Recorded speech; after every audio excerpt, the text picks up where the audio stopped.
Welcome back. If you're just joining us, you're watching the news at 10 live on Channels Television. A reminder of our major stories. Court sentences Charles Oka, brother to former MEND leader Henry Oka, and Obi Wabweze to life imprisonment for their roles in the 2010 bomb explosions in Warri and Abuja. Senate threatens to withhold budgetary approval for ministries, departments and agencies that failed to submit their audited reports to the Auditor General of the Federation.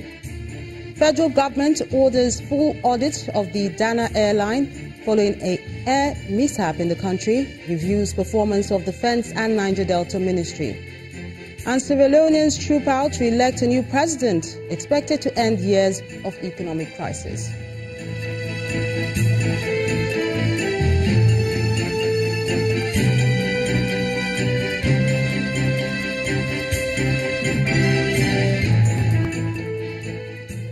For more on our top stories and others, just check out our website. It's channelstv.com and on youtube.com/channelsweb. You can also watch us on the go on your mobile device. Log on to m.channelstv.com or download the Channels TV app for Android, iOS and Windows devices from their respective stores. And there's more. The Channels TV and Channels 24 app will give you access to news and updates. You also have the eyewitness feature, so you too can be part of the news. Just install the app, then tap and swipe to reveal the eyewitness menu and follow the instructions to share those pictures, videos or news of happenings around you.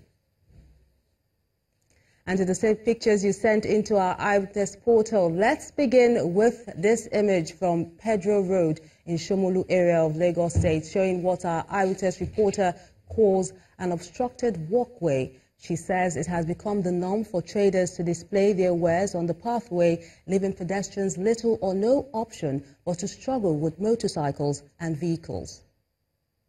This next image shows an abandoned government housing estate in Akure, the Ondo State capital. Our eyewitness reporter, who claims it has become a hideout for criminals, wants the project revisited in order to deal with the issue of housing deficit. Our final picture is from Uburu Bekwara local government area of Cross River State, showing people fetching water from a stream. Our eyewitness reporter alleges that it's the only source of water supply in the area and is pleading for government's intervention. Thank you so much for sending those pictures, and please do keep them coming. The Senate is threatening to withdraw the budget approval for any government agency that fails to submit reports of their audited accounts to the Auditor General of the Federation by May 2018. The upper chamber issued this warning after they were informed that only 47 out of 491 government agencies have submitted their report to the Auditor General's account. Our correspondent, Linda Akibe, has the rest of the story.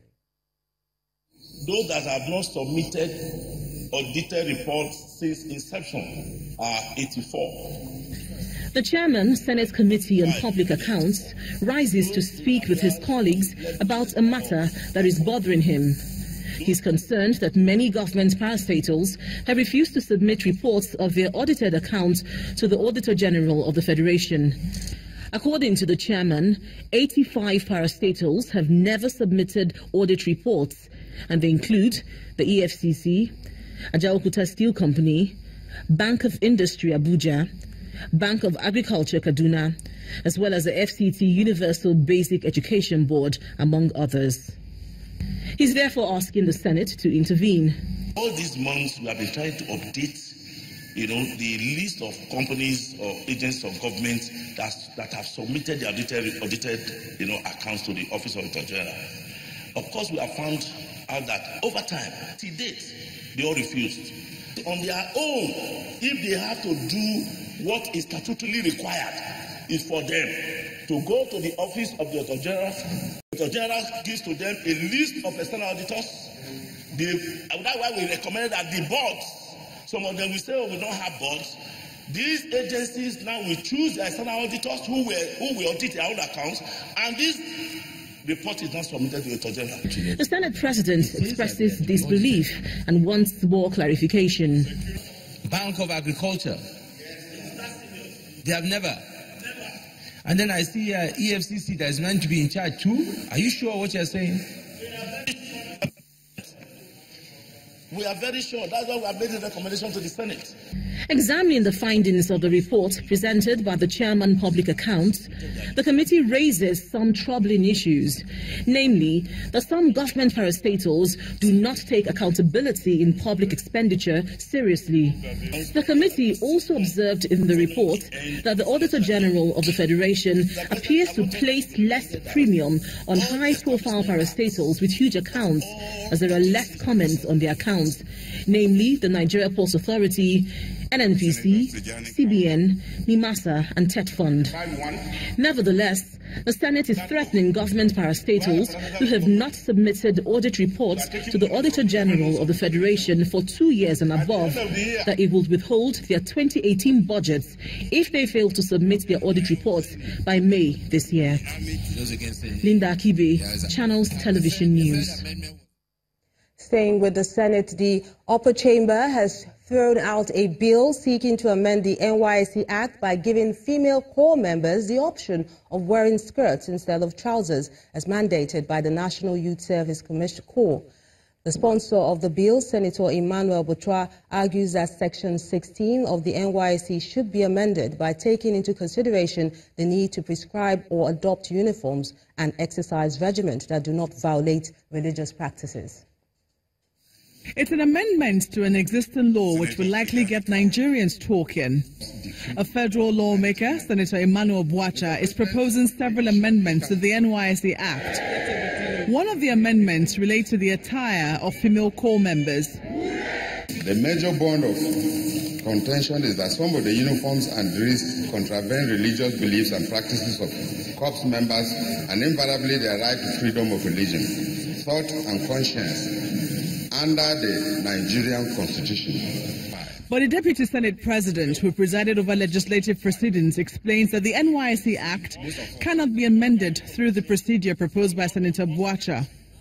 Section 9.2 of the Constitution is saying that for you to amend the Constitution, you have to pass through the National Assembly, head to 10 votes, then you go to the states and get 1/3 of 2/3 of the states.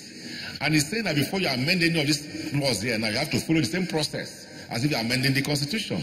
Some lawmakers oppose the controversial amendment. If we allow this to pass for purposes of argument, the issue of asking the military, our brothers in the various religion, whether Muslims, to now opt for that. Within the military, they start wearing gown. When the voice vote on the amendment is called, the verdict is not surprising.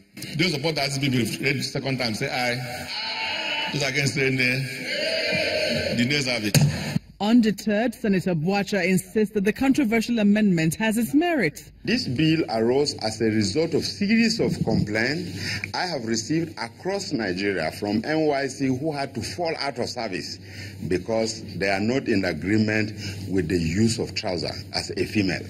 And they took up this complaint. The directorate could not give them attention. And as I speak, there are several numbers of corpers who refuse to continue with NYSC because they believe that wearing of trousers as a female in the public offends their faith. Although the amendment of the NYSC Act failed to pass through in the Senate, the sponsor of the bill, Senator Emmanuel Buacha, intends to pursue another alternative by speaking with the NYSC management to allow female corps members who, for religious reasons, are unwilling to wear trousers to have the option of wearing skirts. The federal government has ordered the complete audit of one of the commercial airlines operating in the country. Of particular interest to the government is the personnel, operations and technical capacity of Dana Airlines, whose aircraft overshot the runway in Port Harcourt, River State recently. The decision is one of the outcomes of the Federal Executive Council meeting today. President Muhammadu Buhari and other members of the council took over 6 hours deliberating on several issues, including that of air safety in the country. The council looked back at the recent air mishaps, especially the Port Harcourt incident. It resolved to do everything to guarantee safety of air travel, starting with a close look at the capacity of Dana Airlines. The engineer and the pilot of that particular aircraft, got their licenses both suspended. And beyond that, the government has ordered a complete audit of Dana Airlines in terms of personnel, in terms of operations, in terms of technical capacity. The council also gave some approvals. This includes the augmentation of the Mongu Dam in Plateau State to 7.6 billion naira from original cost of 5.6 billion. For the augmentation of the contract sum, for the rehabilitation of the Band Bridge and the maintenance of Eco, Marina Bridge and the Ido bridges in Lagos. The council also approved the award of the contract for the final design and engineering infrastructure for Bakusa district, phase 4 in the FCT. The rest of the time was devoted to an appraisal of the approvals granted to the Ministries of Defense and that of the Niger Delta. National Defense College, Abuja, got approval for 69 projects, some of which 19 are already completed and others are ongoing. Of the fifth section of the East-West Road, that design has been turned in, meaning it has been delivered 100%. We are now at the prelims of having to advertise for real procurement. The Minister of Budget and National Planning briefed journalists on the economic successes recorded in the fourth quarter of 2017, with the confirmation that the economy is on the right track. From the presidential villa in Abuja, Ibrahim Adra, Channels Television News. When the news at 10 returns, International Monetary Fund applauds Nigeria's efforts in boosting forex but warns that the economy is still fragile despite exit from recession. That's on Business News. Join us again.